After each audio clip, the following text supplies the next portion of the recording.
got the voice that's mean, asking those questions that you never seen. He's got that fire, burning bright and clean. Andrew Keen making waves, break the routine on the Keen On Show. He brings the heat, asking the minds, digging deep till they bleed. No sugar-coated truths, no lies to deceive. Andrew Keen, the master of the interview beat.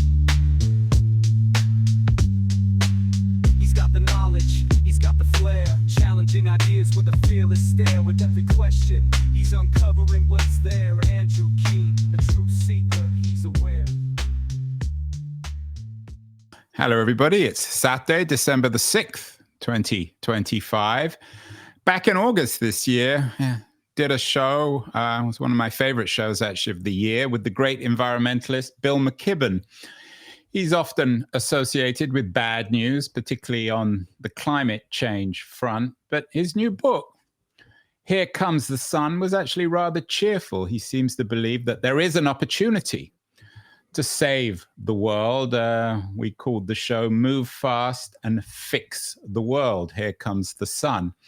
I hope he's right. So I was particularly intrigued. My guest today has a new book out, Samuel Miller MacDonald. It's called Progress, How One Idea Built Civilization and Now Threatens to Destroy It. It's a book that I think is much less optimistic than the McKibben book, and yet it comes with a blurb from Bill McKibben. He says, this is a wise book. We need somehow to take the human traits that fixated on more and turn them towards better. As I said, the book is called Progress, How One Idea Built Civilization and Now Threatens to Destroy It. It's by Samuel Miller MacDonald, who is joining us from Sheffield in England. Congratulations, Samuel, on the new book. Have you had a chance to look at McKibben's new book, Here Comes the Sun? I'm curious as to whether you're troubled, perhaps, by his optimism. I haven't read it yet. I've been a longtime fan of Bill McKibben's, and it's definitely on the list. No, I mean, I think, my book ends more optimistically than it runs for most of it. And I don't know if I'd say it's optimistic, but I think it tries to find things that we can, hold on to for, possible paths to a better future than we have now. It's not just critiquing the idea of progress. It's also trying to put forward a kind of alternative to what we associate with progress a lot today. I think with, optimism around solar energy, I do see a lot of messaging today around solar as this kind of inevitable energy transition because prices come down so much, because manufacturing has gone up so much. I think, unfortunately, in most cases, it hasn't actually displaced most carbon energy sources. It's supplemented, it's increased demand along with supply. And so I don't think there's a really kind of inevitable transition that we can expect with solar, even if all of the kind of policy and economic incentives go in the right direction. I wonder whether McKibben is the canary in the coal mine in terms of maybe a slight shift in the zeitgeist, people becoming slightly more optimistic than they have been. The book's subtitle is How One Idea Built Civilization and Now Threatens to Destroy It. The C word is interesting, civilization. What exactly is civilization, Samuel, at least in terms of your narrative? Is it classical civilization? Is it the remains of Athens or of Rome? Is it roads? Is it food? I'm not quite sure what that word means. Sure, yeah, and I think you're certainly right to be wanting to interrogate that word, and the book does do that as well. I'm defining it basically as something that I think is a frequent definition, which is the emergence of a kind of political economy. It emerges around 5,000 years ago in the early dynastic period in Mesopotamia. These are essentially market empires. So market relations emerge in these political economies where you have really, regimented labor. You have investments, financial instruments, and you have this kind of orientation to surpluses and getting profit from these market transactions. And then you have imperial relations that come out from the kind of expansionism that's embedded in these societies and kind of encoded in the political economy. And you have examples of these early states budding off into colonies where extraction occurs, brings it back into the kind of metabolism of the economy. And that's really something you see emerging for the first time, as far as we know, as far as the archaeological evidence goes. Do you have a narrative in this? I mean, the great theorists of quote unquote civilization always have narratives of one kind. The world's either getting better or worse. Rousseau and Marx come to mind. The review in The Guardian, which was pretty positive, suggested that the one criticism suggested that you fell into the David Graeber, David Wengrow trap of suggesting that the Enlightenment ideals came from indigenous America. Is that a fair, if not a fair critique, is that a fair analysis of your narrative? I don't think so. That particular bit was maybe a page, and it was certainly not a point on which the argument hinged or the narrative hinged. And in fact, I think the book is more a critique of the Enlightenment than it is a kind of attempt to, give another culture credit for it. It does have a narrative. I wouldn't say it's either, a declinist narrative saying everything is, falling and getting worse. The Rousseauan narrative, which everything began well and everything's been a fall since, or the Marxian analysis, which sees progress particularly achieved through technology. So it's neither of those. Correct. Yeah, it's neither of those. I think the kind of thrust of the narrative is that there has been this considerable break from particular ecological relations between human and ecological systems. That break occurred with the rise of this kind of new civilization, these market empires, and that break has been at the heart of a lot of the problems that we've seen through this 5,000-year history, whether that's kind of the genocides that come out of conquest, or the mass extinctions and ecocide that comes out of these kinds of economies. Is your book an intellectual history? I mean, there was a very famous book written, I'm sure you're familiar with it, by J.B. Berry, one of the classics of English intellectual history, called The Idea of Progress, an inquiry into its origin and growth, which focused very much on the Enlightenment, the 18th and 19th century, and the idea of progress as the foundation of civilization. The title of your book, Samuel, as you know, is Progress: How One Idea Built Civilization and Now Threatens to Destroy It. Is it an intellectual history of an idea or a thing? I mean, progress is a concept. It's not concrete. What are you actually doing in this book? Are you critiquing the idea of progress? Certainly, yeah. It is an idea in the book, but I try to complicate it a bit by saying that it's really a narrative formula. It's a structure in which certain rhetorics take, a framework that certain rhetorics take on. So I identify these different cultures where progress narratives have been important to the kind of reproduction of these kinds of political economies. There is an intellectual history that's an element running through it. I try to connect, the early sources of this narrative formula in the Enuma Elish and the Epic of Gilgamesh. But to come back to the Berry book, which I'm sure you're familiar with, it's not a standard sort of a classic, shall we say, an Enlightenment history of the idea of progress. That's not what you're trying to do. Is that fair? No, that's fair. Yeah, the Enlightenment is a part of this history that I'm putting forward, but this is kind of examining how these narratives and this idea emerge much earlier than that. I'm drawing a bit from the history of the idea of progress, which was a older book that I think puts forward a good kind of analysis of the history of the idea.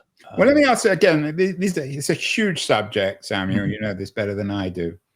What was good first about the idea? You said one idea built civilization, which I assume is a good thing. We want civilization. I don't know what the reverse of civilization is. I guess it's barbarism.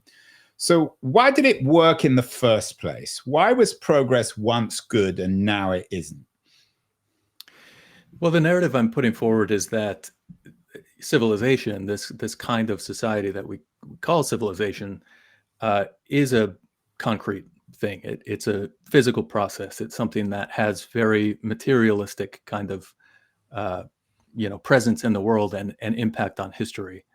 And progress has been, or these progressive narratives have been, a kind of mutual, self-reproducing and self-reinforcing kind of ideological system that has accompanied this material process. That sounds very, very vague, Samuel. You need to be more concrete with me. Sure. Okay. So the process that I'm laying out is these kind of early market empires. They have a relation to the ecological systems they inhabit that is what I'm calling parasitic. In ecological relations, a parasitic relationship is one in which an organism extracts from another and does harm to that organism. So it was exploitative. You're exploiting. So these early civilizations were exploiting nature. Is that what you're saying? Yes, exactly. And that's, so the Epic of Gilgamesh is a kind of hagiography of potentially a real person, real leader, and a society that, deforested this region and did so in order to build cities, essentially, and bring the lumber into. But are you saying that's a good? I mean, implicitly in the title is that it's a myth that made us. So, in other words, it was a good thing in the first place. So, are you suggesting in the first place the exploitation of nature wasn't a bad thing? It's just the nature of things. We exploit nature and we build civilization. We build temples and churches and markets, and that's just the nature of human history. Well, no, I am saying it's a bad thing. I'm saying from the beginning, it's a break. So it's always been bad. So progress has never been a good thing in your mind. I think this particular narrative formula that I'm identifying has generally been had a net negative. That doesn't mean there haven't been good things. I think there have been good things that have happened within these kinds of societies. And that's something that I bring up in the book as well. But on the whole, yeah, I think it's led to a situation where, today we have these catastrophic problems in the climate change and ecological collapse that really threaten to make everything null. I mean, nothing matters. We can't do anything. Society won't exist if we don't have a habitable planet. And I'm tying this kind of crisis that we have today directly to this historical lineage of kind of, economic growthism, environmental destruction, expansionism, and so forth. Yeah, so you don't sound a great fan of progress. Would it be fair to say, Samuel, that you're arguing that in the first place, in ancient pre-industrial civilization, agricultural civilization, progress was by definition exploitative of nature, but for better or worse, there weren't the technological resources to destroy nature. So at one point in a pre-industrial world, progress was, if not ideal, was kind of acceptable or okay. And then we have the Industrial Revolution. And therefore, progress got hitched to developments which essentially, progress didn't change. It remained exploitative. But because the technologies were so much more powerful now, it destroys civilization. Is that the argument in the book? Essentially, yes. And I wouldn't say, I mean, I think pre-industrial, you have a lot of examples of really awful things happening. There's an extended part in the book about the genocide in the Americas and how it was justified and kind of understood through progressive lenses. So I don't want to say that, prior to industrialization, there wasn't a real problem here.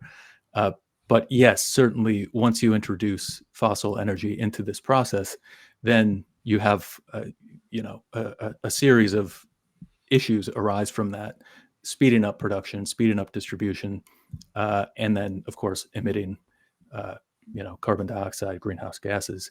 And these all compound and coalesce into this crisis we have now that's global. So in the past, you might have these kind of boom Well, and not bust everyone would necessarily civilizations. agree that there's a crisis. I mean, your book has ruffled Yeah, some people's feathers. In The Spectator, I'm sure you've read the review. I thought it was a rather entertaining actually read review, saying that I haven't read any of them. that it described the book as a joke, in the sense that you seem to just dismiss all forms of progress, all forms of industrialization. Is that, I mean, it's obviously you wouldn't agree with that, but is that maybe an element of the narrative, Samuel, that you're suggesting that industrial progress has been a disaster for mankind, for humanity? Well, I mean, I don't think anybody who knows anything about the science would deny that there's a significant crisis right now. Well, McKibben is a bit more cheerful than you are, but the level of the crisis, there's some people who believe it's apocalyptic, others that don't. I'm just trying to figure out what you're arguing here, in terms of the nature of the world, of our quote unquote civilization. Are you suggesting that we're on the path to extinction through this idea of progress, or the misunderstanding of what quote unquote progress should or actually is? Yeah, that's right. So it's not, I mean, you started this conversation saying that it was positive, but that doesn't sound very cheerful. It's not sunny. I mean, McKibben wrote, "Here comes the sun." Where's the sun in your narrative? Well, what I'm arguing is that the current path we're on doesn't have to be inevitable. So, there are a lot of paths we can take that are alternatives. Something that I really did like about the Graeber and Wengrow book, Dawn of Everything, was that they made a strong case.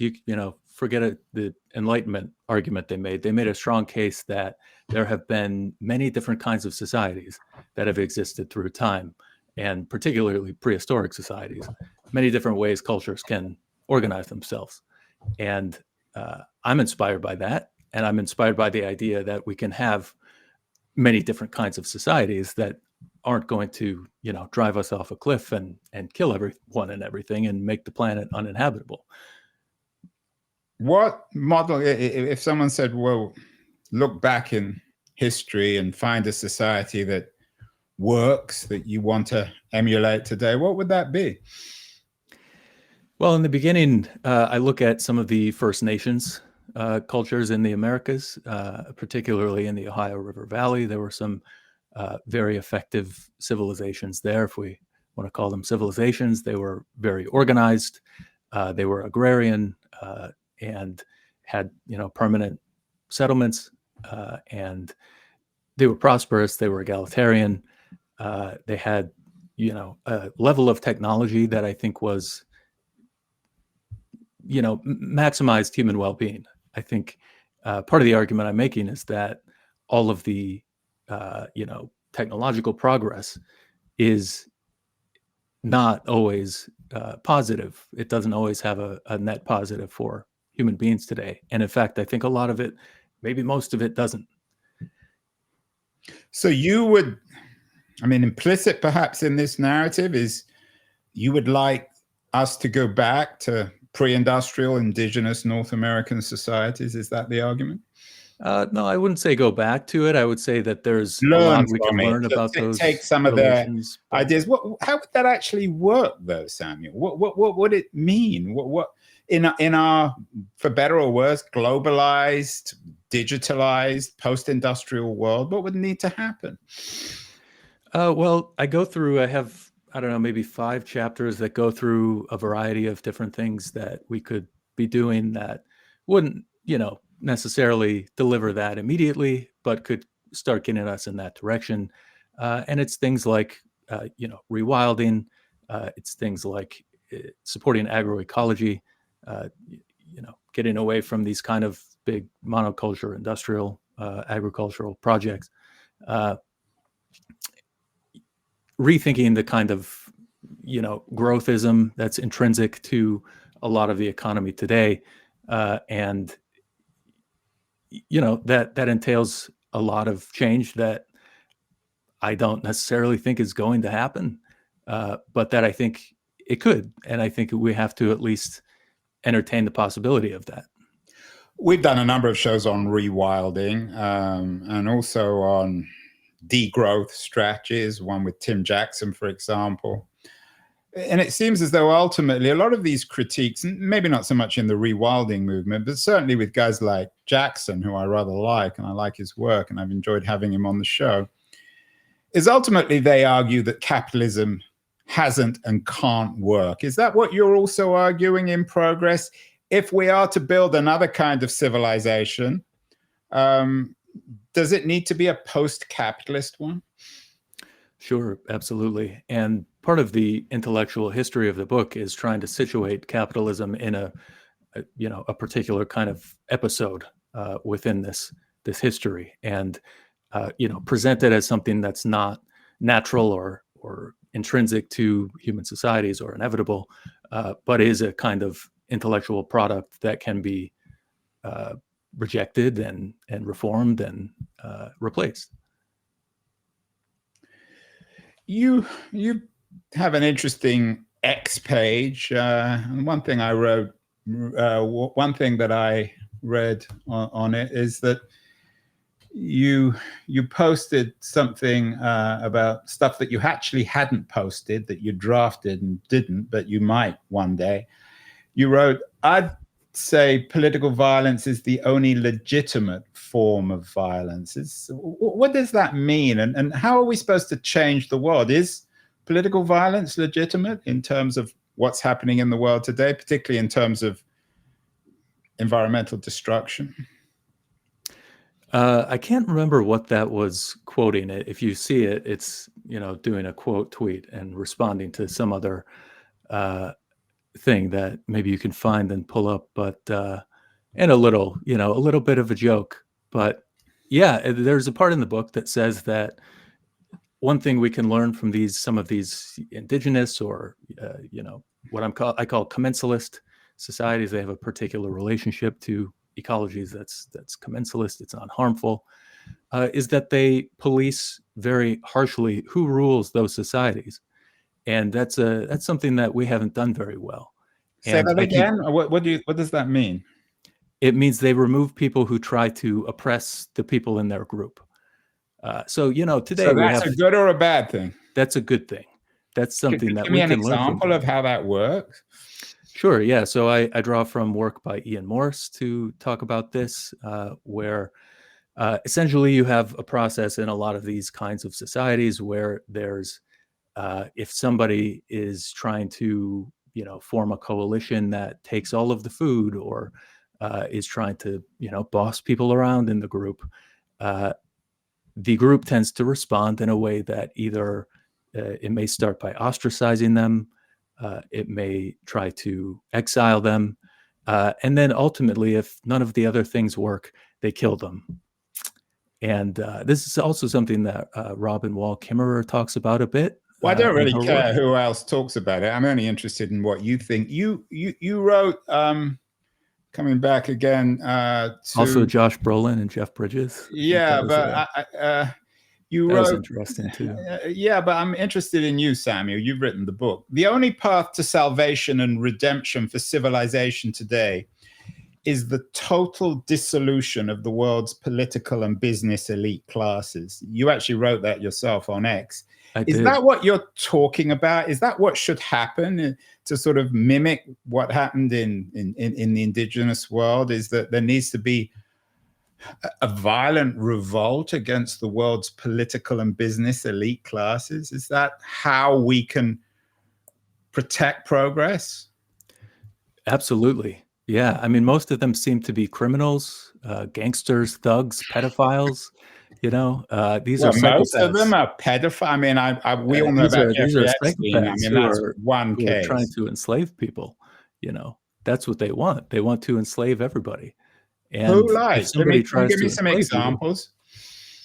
Peter Thiel. I'm not sure he's a pedophile, is he? Well, he wants to enslave everybody. Does he? That's what I'm saying. Yeah, absolutely. Curtis Yarvin has been very upfront about that. I think everybody kind of surrounding Trump are snatching people off the streets, just extrajudicially. They're extrajudicially assassinating people.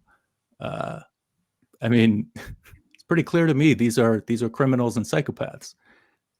Well, I mean, they're examples of wealthy people, but not every wealthy person is a criminal or a psychopath, are they? And I mean, talking about the political and business elite classes, it sounds to me rather dramatic. I mean, who defines who the elite is? Do you have to earn over a certain amount of money to be part of that elite? Sure. Yeah, I think that's one way to do it. What would be the number, for example? How much would you need 10 to million. earn to be dissolved? Maybe 10 million. If you're hoarding that, that's probably pretty good benchmark. And so if you hoard 10 million, what should happen to the people who have $10 million for one way or the other in their bank account? Well, it should be taken away. Everything above that should be taken away by a strong government. And then what would the government, I mean, who would determine who that government is and what would they do with it? Well, at this point, there's a lot they can do with it.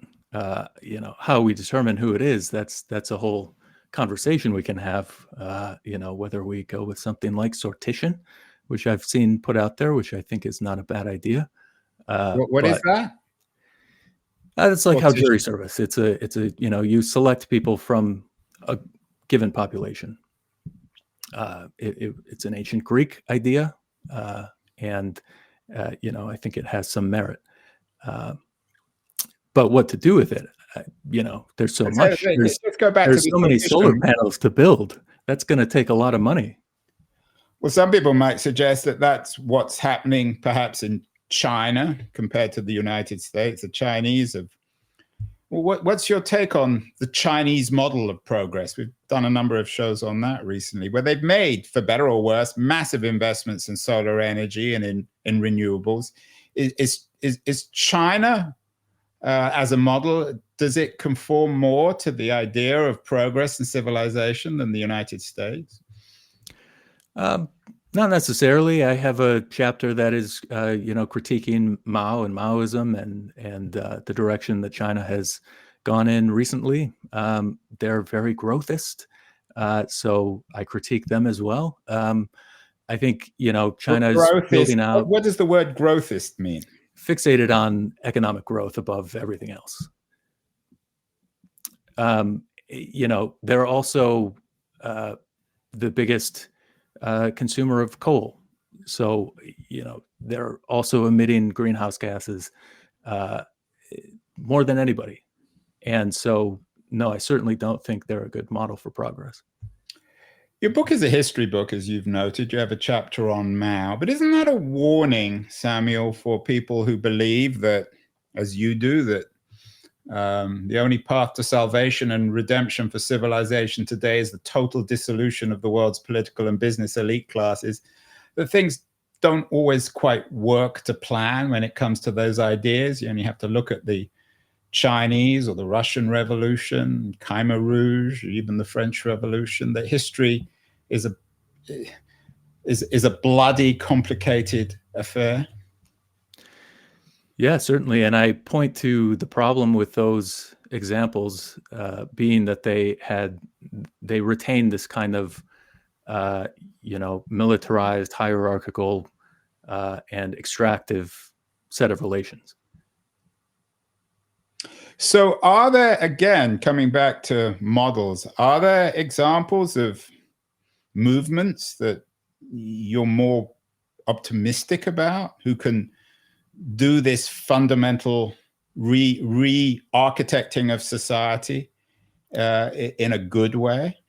I mean, where do you look in history of people who've actually done this, movements, political organizations? Well, I point to some examples of indigenous societies that resisted colonization. I point to some, progressive era instigators. The reason we have universal education, the reason we have sanitation in cities is because of people who said what I am saying today, that there needs to be a violent agitation against people who are preventing those things. A lot of what we take for granted today that we would consider good things came out of that struggle, came out of that threat. And so I think there's a lot of positive things. Women's suffrage, they did some bombing, I believe. There was the first stirring of the labor movement, which delivered weekends and 8-hour workdays, started with burning down factories. So this is the political violence argument, that you believe that progress is mostly achieved through political violence? I mean, I think it has been. Good progress, the progress that you're actually in favor of. Sure, yeah. What would you make of somebody like Bill? I mean, I take your point on Thiel. I have to admit, I'm not a great fan of his, although I'm not sure I would want to put him in jail or take his money away from him. But what do you make of guys like Bill Gates, who, on the one hand, are obviously deeply exploitative, on the other hand, have given back much of their wealth to making the world, at least in their mind, a better place? Is the jury out on the Bill Gateses of the world, Samuel? Friend of Epstein, by the way. So what? Well, so getting back to the question you asked earlier about... Well, you can be a friend of Epstein or an associate of Epstein and not be a pedophile. I think that's... I think they were associates after, isn't it? I think they were associates after he was convicted. So are you suggesting that Gates was a pedophile? Possibly. I don't know. But anyway, I would say the jury's out. His sexual proclivities. What do you make of Gates and the way in which, and we've done shows on him, people who have been very critical actually of how he's used his money for trying to make the world a better place, on malaria, for example, which is complicated. I mean, do we have to credit him with some positive achievements? I mean, when it comes to progress, he certainly has a very clear idea of what he wants. Sure. Yeah, I think, you can, if you have billions of dollars, you can put some of that into something that improves people's lives, for sure. I would also note that he's wealthier than he's ever been. So I don't think that's, diminished his wealth in any way. I would also say that just hoarding that amount of wealth prevents a lot of good that can be done. I think any good he has done, I think is probably quite a bit smaller than what that could have done deployed in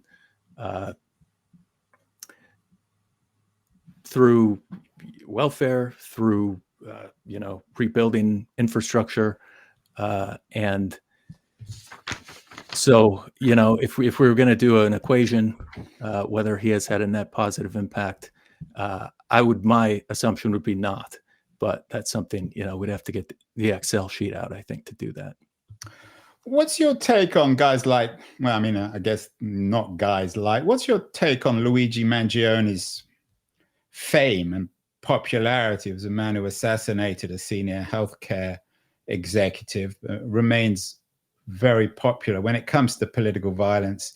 I'm not suggesting that you agree with what Mangione did, but isn't his thinking rather like yours in the sense that sometimes violence can be justified against the elites, like a CEO of a big healthcare company? Well, I think he's still, I don't think that's been proven yet that he's guilty of doing You that. don't think he assassinated the healthcare CEO, or you think he had a right to assassinate him? I think somebody did. I don't think that it's been proven that this particular individual did. And there were some reports that it's possible that event saved thousands of lives because the rate of refusal of care dramatically fell off after that event. And a lot of people lived who wouldn't have lived otherwise. So that in that sense, it can be justified.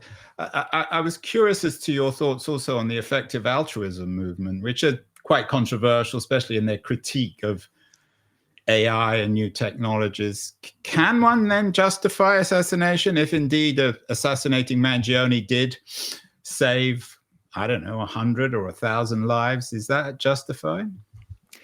Well, I think, at this point, we're at a stage with the climate and environmental crises that if you risk the uninhabitability of the planet, then, that has to be stopped.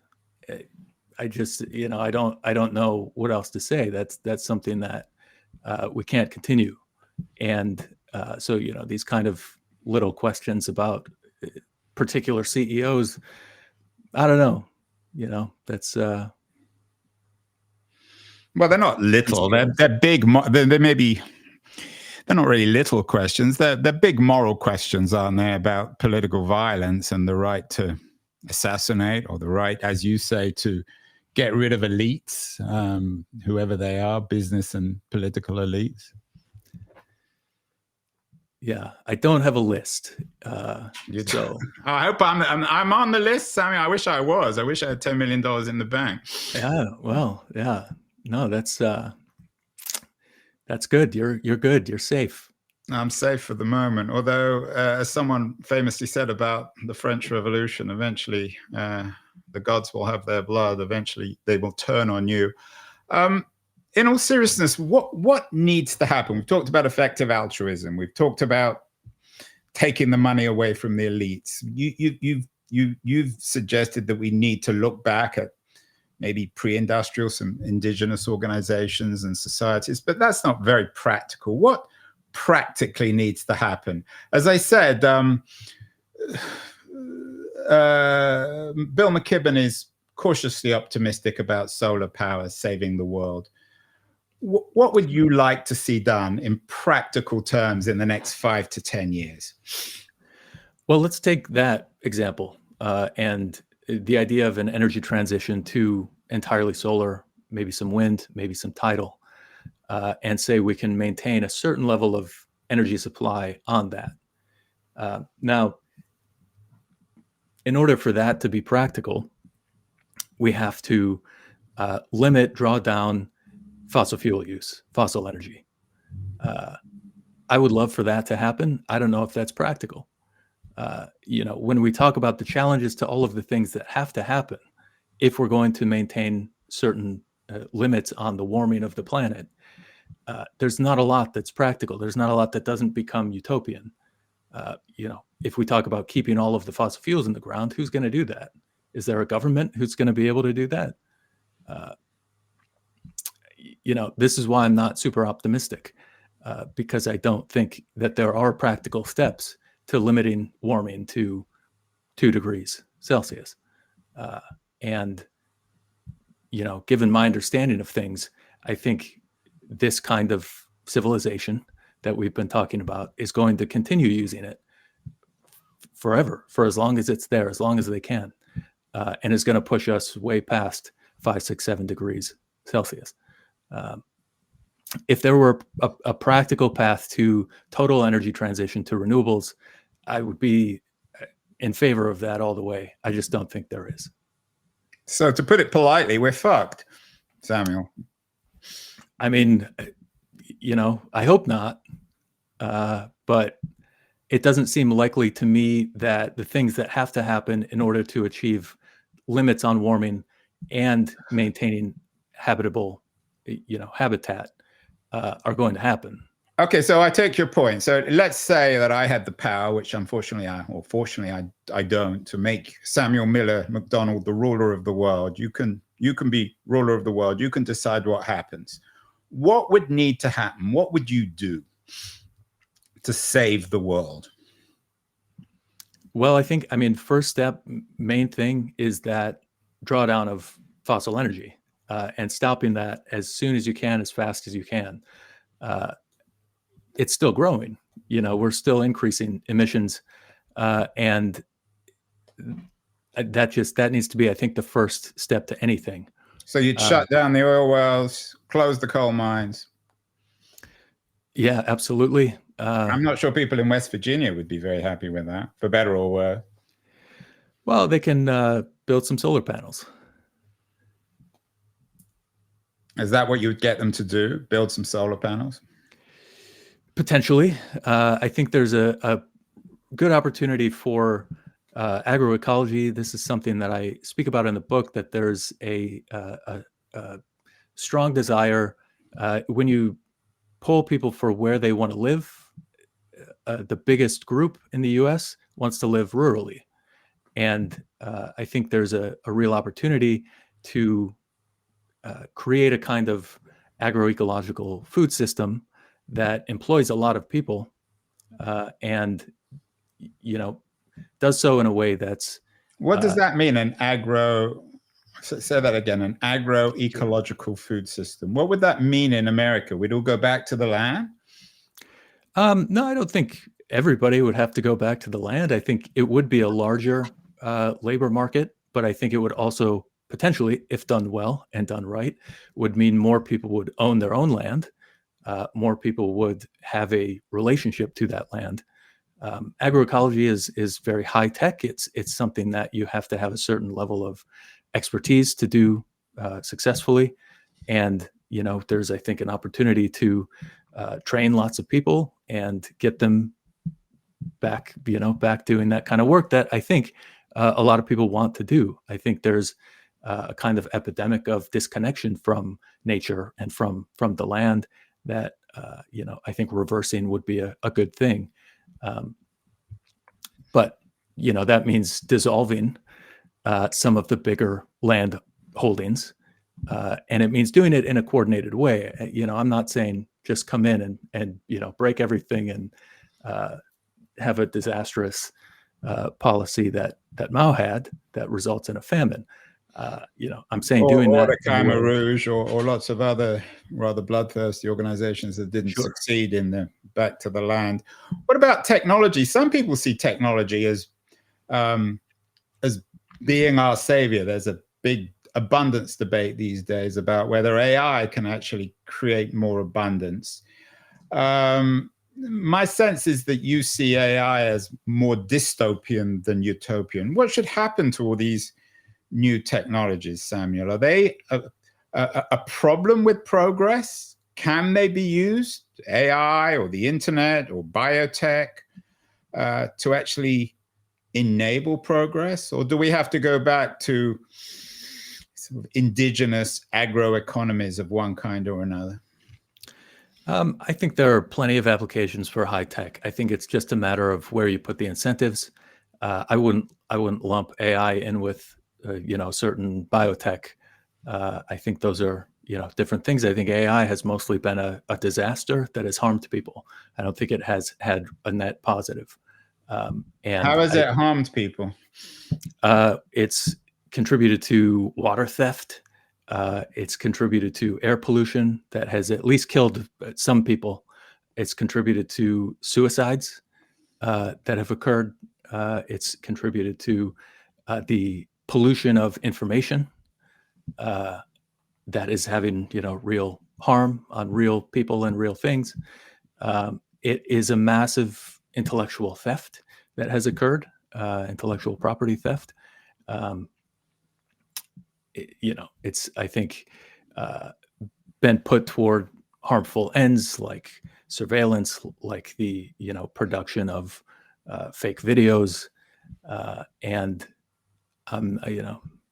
you could point to, I think, a couple of things in medical applications that sometimes get put under the umbrella of AI that are perhaps positive developments. But I don't think they've saved more lives than have been harmed by data centers.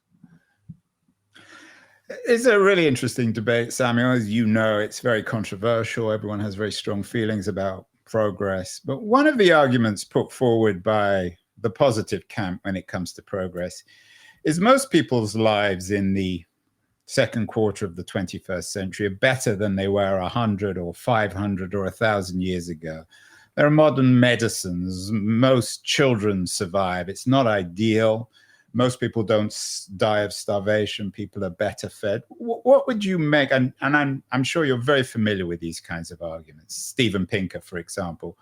Are they just wrong? Are they part of an elite conspiracy, or are they under some sort of misguided optimism? Are they just delusional?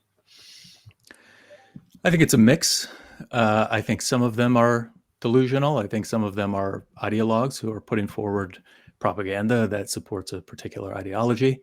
I think, there, as I said, and as I say in the book, I think there have been positive things that have happened in the world. What I'm trying to do with this history is disentangle those positive things from this overarching grand narrative of progress, and say that we can point to discrete positive things happening, and we don't have to accept the narrative that those are part of this historical momentum. Let's end with on a, shall we say, not an optimistic note, a utopian note, because you're a long-term thinker. This book covers a lot of ground. It's a very ambitious book. Progress. One idea built civilization and now threatens to destroy it. In 100 years' time, in 2125, what could the world look like, Samuel, if we came to our senses about technology and exploitation and inequality? Describe a better world to me, a one that could exist in 100 years' time. Well, I think what could exist is beyond my knowledge. What I would like to see would be more examples of societies that have figured out how to not depend on, forced labor or depend on the, extraction to exhaustion of ecological systems. I don't think there's going to be, or necessarily should be, one utopia that covers the world, one system for how to govern or how to organize a culture. I think there should be many. I hope there will be many. Well, give me the one that you like. I mean, let's be John Lennon here and imagine. Sure. The one I like is kind of, what we've been talking about with having an agricultural system that is more ecologically integrated, having an energy system that is functional, that delivers needs and delivers on things that make life better, but doesn't produce things that do harm, and no more carbon emissions. That doesn't exist in that, except for the ones that are part of the kind of natural carbon cycle, and maybe something like sortition, some kind of really what is this word? Can you just repeat it? You've mentioned it a couple of times. Sure. I'm not familiar with it. How do you spell it? Sortition. And what does it mean? It means the selecting officials, government representatives from the population in a kind of lottery way, like jury selection, or like citizen assemblies. Yeah. So an arbitrary, it's a Greek idea. That's right. So everyone, so you think that might sort out a lot of stuff if we could go back to sortition? I think something like that. Yeah, I have more faith in the kind of general public than in the people who seek out positions of power and control. the elites. Well, you're a brave man, Samuel Miller MacDonald. You have a very, very interesting and controversial new book. It's called Progress. One idea built civilization and now threatens to destroy it. You're brave to come on and make arguments that might seem a little pie in the sky, but probably in 100 years, you will be proved right. I hope you are. Thank you so much, and best of luck with the new book. Thanks so much. Appreciate it.